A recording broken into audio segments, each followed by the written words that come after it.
Hello, and welcome to another episode of Voices for Change, the Women's Fund of Rhode Island podcast.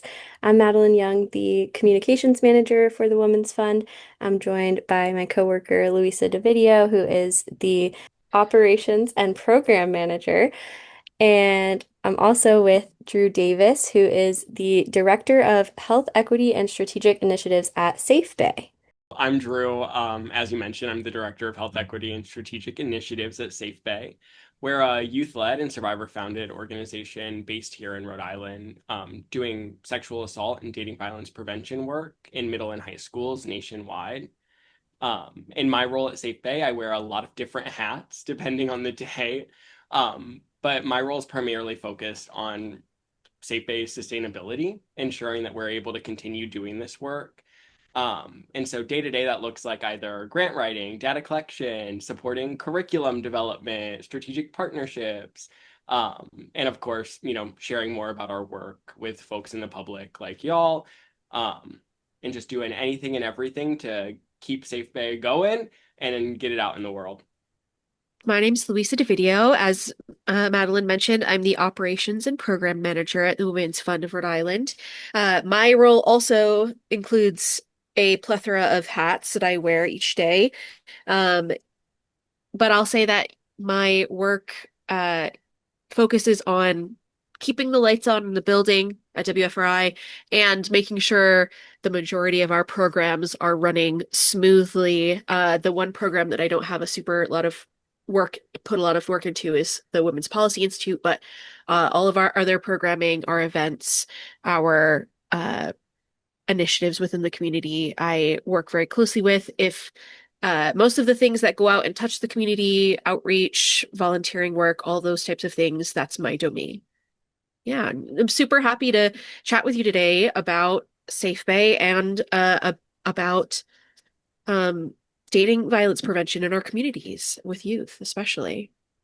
As you all know, we're the Women's Fund of Rhode Island, but our work also supports girls and gender expansive youth. Last year, so the Rhode Island Girls Coalition, which is Women's Fund and a bunch of other nonprofits that work with youth, together we put out the first Rhode Island Girls Report. One of our focuses, we have a lot of different focuses at the Women's Fund, but one of them is creating safe spaces for youth and changing systems that perpetuate harm for survivors of sexual violence of all ages, which is very similar, it seems like, to the work that SafeBAE does.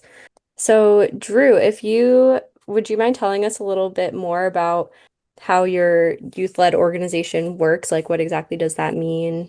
Yeah, 100%. Whenever answering this question, I like to start with something a little bit boring.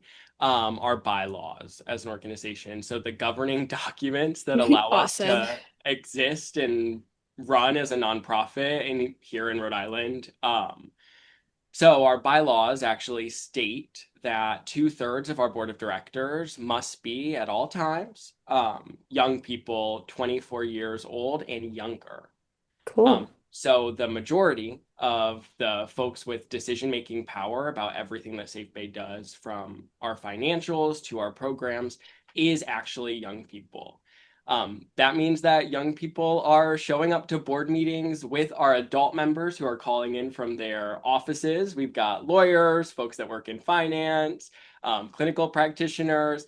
They're all Yeah. calling in at the same time, and we'll have a young person on a school bus headed to a soccer game, calling in and talking with the adults. So I like to start there because youth leadership really begins structurally. An Right. organization from top down is youth led. There's no way for us to not be. That's awesome. That's super cool. I want to actually go back and talk a little bit more about the Girls Report Yeah. and the Girls Plus Coalition Yeah. that we formed this year. And uh, so the Rhode Island Girls Report was the first of its kind type of research that we published in Rhode Island last year. No one else was doing research specifically into the state of girls in Rhode Island. And we came together with a group of five other nonprofits. And so we published that kind of just came together as community partners that we already were and talked to each other about what um, research gaps we were missing.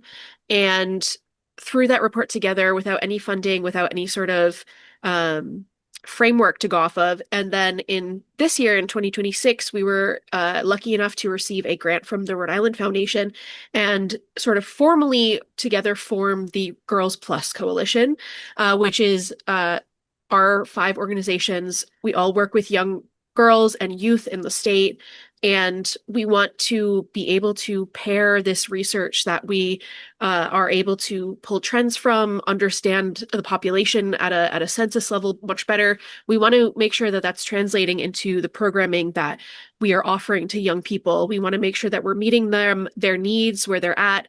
And similar to a youth-led organization, we are making sure also that our programming is being influenced by the young people who are taking part of it so that it's effective. The girls report that we published in 2025 highlighted 5 different areas. Key priorities for action, expanding access to positive childhood experiences, so providing supportive environments for children to grow up in, mentorship opportunities, leadership opportunities. The second key priority was addressing interpersonal aggression and gender-based violence. One of those things, one of the areas that is specific in there is, of course, dating violence. And that sort of comprehensive programs to prevent the trends that we're seeing. The next is investing in mental and behavioral health services, promoting equity in education, enhancing community safety. And then, of course, our final call to action with all of these things is just to increase funding and the financial support, because that's really where the structural change can happen, the material support for people's lives. That's really, how we can address these things. And like I said, we were grateful enough to receive a grant funding from the Rhode Island Foundation that is allowing us to address these areas of concern, but also continue to do research into these areas of concern to make sure that we're moving in a positive direction. And at the Women's Fund in particular, the way that we're engaging with youth is through our sort of traditional nonprofit methods of volunteering, offering volunteer opportunities for young people, but then also we're expanding to additionally offer support groups for young people, led by licensed mental health professionals. And we're also partnering with several other organizations to provide media literacy training that also we feel ties very closely into that behavioral mental health support that we need to see improve in Rhode Island. So those are the 2 areas that we're currently working within. And but we that even though that's a newer thing, we've always, as a nonprofit and as a funder in our community, invested in organizations who are already on the ground doing this work with the youth. Organizations like SafeBAE, who we know are doing effective work in the community. They're already connected to their youth. And so, part of this is providing our own support systems, but of course, wanting to make sure that we're not drawing the same circles twice, and we're supporting things that are existing and established and respected in the community, like SafeBAE. Awesome. Um, yeah, you mentioned media literacy, which as we know, is kind of a hot topic right now and an important one, especially for youth. How do you see technology kind of impacting youth, positive, negative ways, and why do you think education and I guess creating spaces where um, youth can explore it in a safe way are necessary? Yeah, Kind of a loaded question, but great question. Yeah, that's a great question.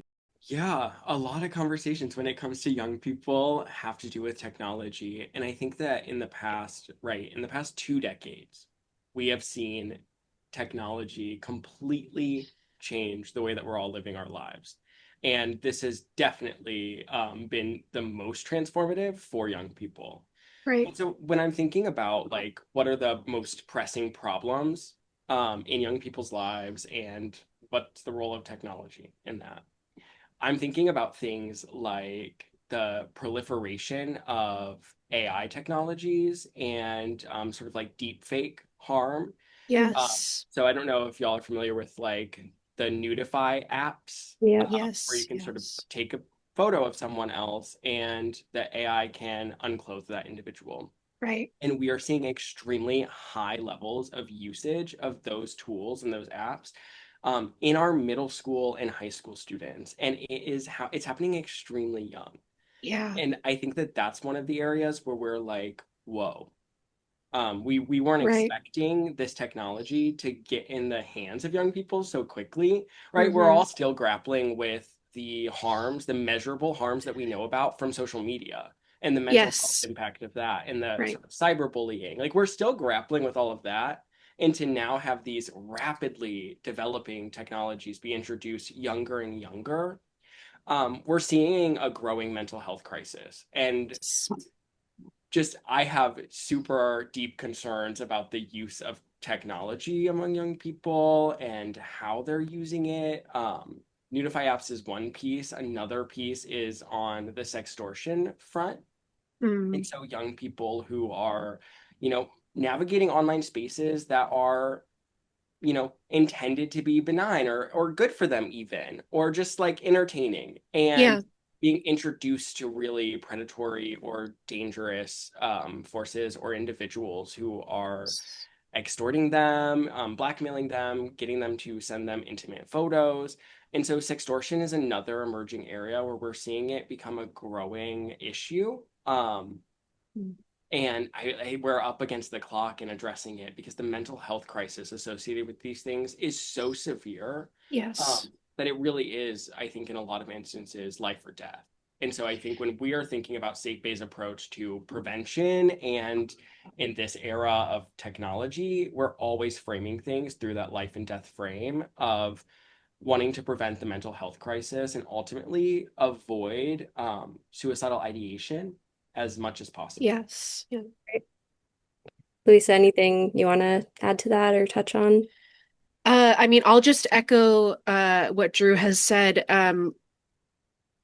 A growing mental health crisis that we see it from like the trends of hospital admittance to just, talk to any high schooler that you know, and they will tell you that that is one of their biggest concerns about themselves and about their peers in their classrooms. Hmm. Um, I recently had the pleasure of going to the State House and hearing from students from almost every district in Rhode Island, who had looked at sort of legislation in Rhode Island and had, you know, basically picked an issue area that they were interested in seeing legislation be passed in to address. And a third of their projects centered around mental health and the need for mental health resources to be present and available younger and more frequently than ever before. Um, that is, as Drew said, it absolutely is life or death for many of these young people. And that we should be taking this as seriously as we can and really be addressing it at a institutional level within our communities, our schools, our legislation. Yeah, and I think one thing I appreciate about what the Women's Fund is doing is the sort of support groups this summer and having human clinicians. They're leading that. I think with the proliferation of AI and chatbots, we're seeing young people turn to chatbots for their Yes. mental health support. Um, and for me personally, and for SafeBay as an organization, we're not down with that. We really Nope. want human clinicians to be leading this work. And so Right. I know we're grateful for the model that the Women's Fund is doing on that front. Absolutely. Thank you. Yeah. Yeah, and I think Drew, you made a really interesting point about how like we're still kind of grappling with, like the last like I'm Our generation, 23. Yeah, right? our Hmm. generation. So like I'm thinking about things like um Omegle, even like Snapchat, like things that were Yeah. like that I experienced 5 to 10 years ago that are Hmm. still like issues that haven't been resolved. And I now have like a sister who's 12 and like she can access these things and AI technology and like all these things. So it's just like, yeah, it's a big issue. Um, while we're on the topic of technology, Drew, could you tell us about the vibe check tool that SafeBay has? Because that's really Yeah. interesting. Uh, yeah, absolutely. I'd love to. So VibeCheck is a free and anonymous digital tool for young people who are questioning whether they've caused harm. This is a tool that SafeBAE built, and I had the privilege of leading the development of this tool, really intentionally and really grounded in a few things, but primarily wanting it to make sure that it wasn't AI, um, that it was evidence informed, and Mm. that it was survivor centered through and through.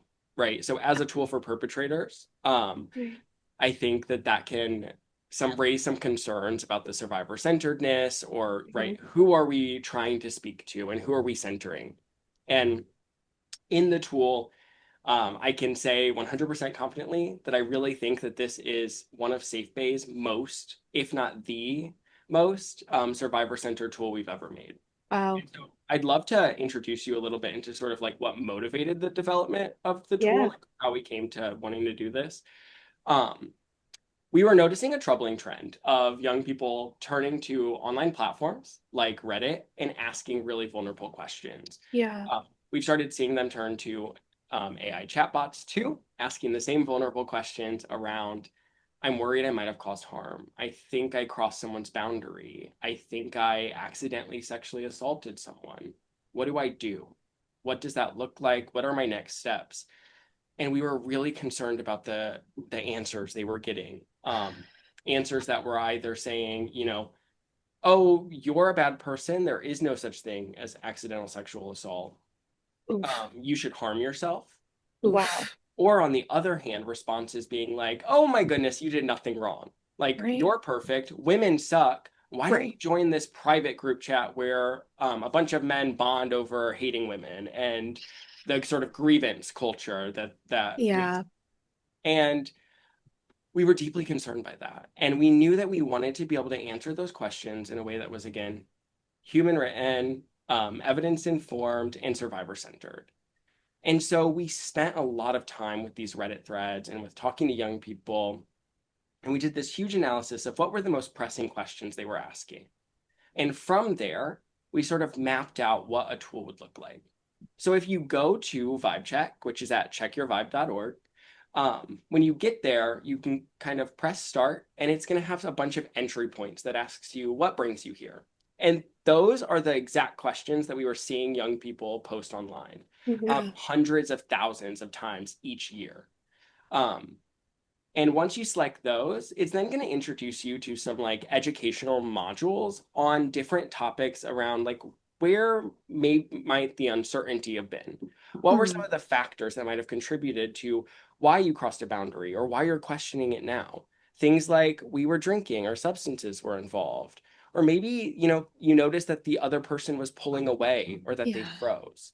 Right. And so then they can select those options and get education on that. So for example, if they select the other person froze, it's going to give the science on why the freeze response exists, what's going on in the brain, why that's happening, so that the individual Wow. can really understand what happened, uh, Yeah.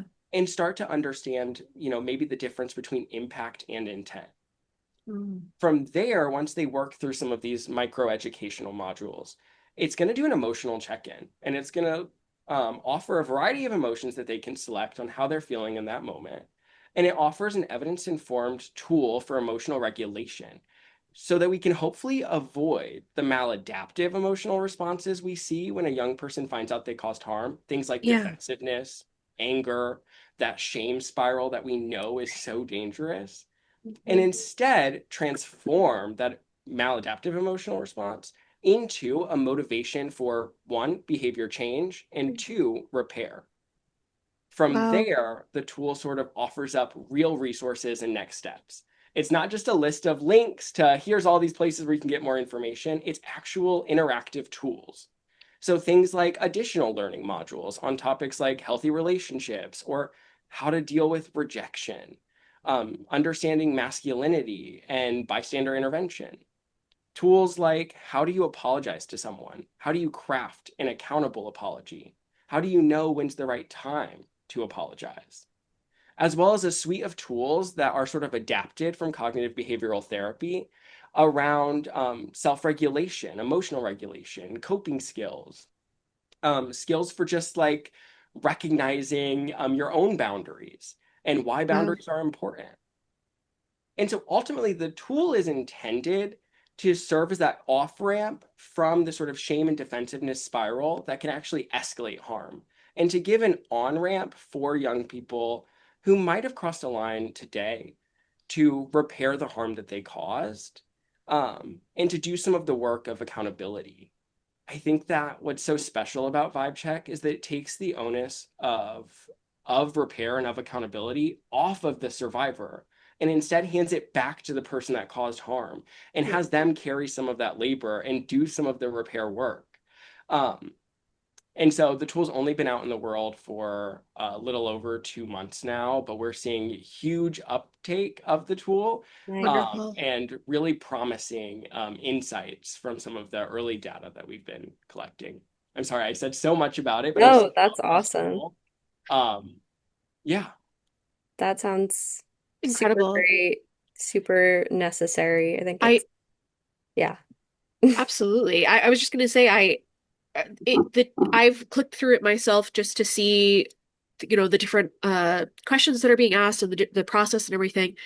And truly it's a tool for anybody and everybody. Like it the especially the details about like the foundational emotional regulation skills can benefit adults. Most adults could also use that kind of brush up and check in on like how are your emotional regulation skills doing. Um and yeah, in a perfect world, like every after every date, we would every adult and youth would be going in and making sure that they were, being a good person, moving through this community in a way that isn't causing harm or is reducing the amount of harm that they're causing by accident. So, it's an incredible tool. Checkyourvibe.org. And even if, uh, I think also if you were there's sets of venues for if maybe you thought you might have witnessed or heard or been party to this happening. It doesn't necessarily mean that you were the one doing the act, but maybe even if you feel that you saw something happen with a friend and you're confused about that, it's very broad. It's a very helpful tool for a huge set of circumstances, and I'm really glad that you're seeing people adopt it and take it on as just like another really awesome resource in their yeah. toolkit. And on that, it brought up for me one of the findings that we've seen in sort of like what are the ways that most people are using it? It actually was that friend pathway. So there is a pathway for, I think my friend might have caused harm. And that's actually the number one pathway that individuals are taking in the tool. And so now, whether that is actually it's about a friend or if that's something cognitive to sort of Right. separate themselves from the Right. harm, they're still getting access to the same critical information. And so I think that that's another really important piece of things is we're all in relationship with other people who might, make mistakes and cause harm to other people. Not all harm is deliberate or malicious. That doesn't mean it's not harm and that there doesn't need to be repair and accountability, Yeah. right? The other piece that I'll just plug here is for adults, we did create a companion guide for adults to sort of understand how to use the tool, how to introduce it to a young person in your life, and how to have a follow-up conversation after you know that your young person has used it. So that's another resource that's available on SafeBAE's website. Incredible. That's wonderful. I have a question for Drew actually about it's tell us a little bit more about like the programming you know that SafeBay is doing overall, and then if there's a particular group or initiative that the Women's Fund um contributed to specifically, I'd love to hear more about that too. Yeah, so SafeBay has a ton of different programming on sexual assault and dating violence prevention.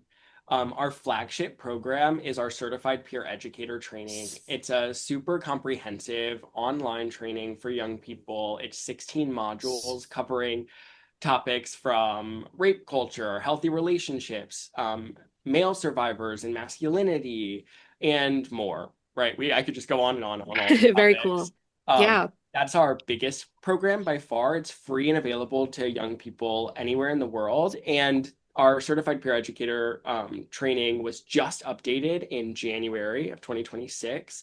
So the content's been super expanded. It had a complete visual redesign, new voiceovers. Um, and so that's been really exciting. And that's actually the program that the Women's Fund of Rhode Island supported through a grant.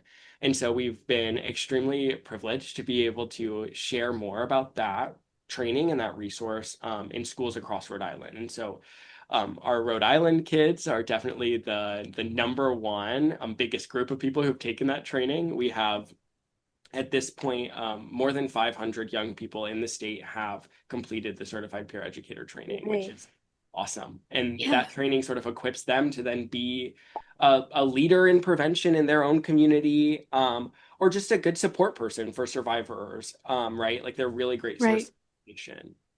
Along with our certified peer educator training, we have SafeBAE 360 schools, which is our whole school model for dating violence and sexual assault prevention. And so that includes things like a faculty and staff training, a sexual misconduct policy review and reform, um, parent and caregiver engagement activities, consent and healthy relationship curriculum that's used in schools. Awesome. So then that's our school programming. And then we just have a bunch of other resources and events for our school clubs, as well as for educators. We have a ton of educational videos and accompanying teaching guides that hundreds of educators use every single year in their classrooms on topics like healthy relationship, red flags, male survivors. Um, so yeah, there's just a ton of resources. We have a huge library of things for people to explore. So I always encourage everyone to check out SafeBAE's resource page. And we're always developing more and more and more. Vibe Check's our newest.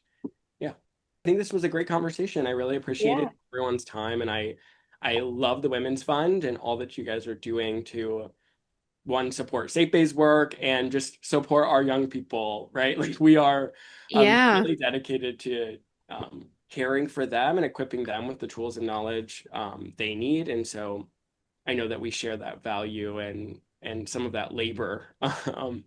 Yeah, Yeah. Yeah, t the next generation of folks who are going to carry forth the torch of gender equity and of safe communities, violence-free communities, that's the North Star, right? We want to prepare that next generation to be even better than us. So, I mean, truly, your work at SafeBAE and everyone at SafeBAE's work is invaluable to the Rhode Island community, but also, to the rest of the country. These 500 peer educators, which is so awesome. That's incredible.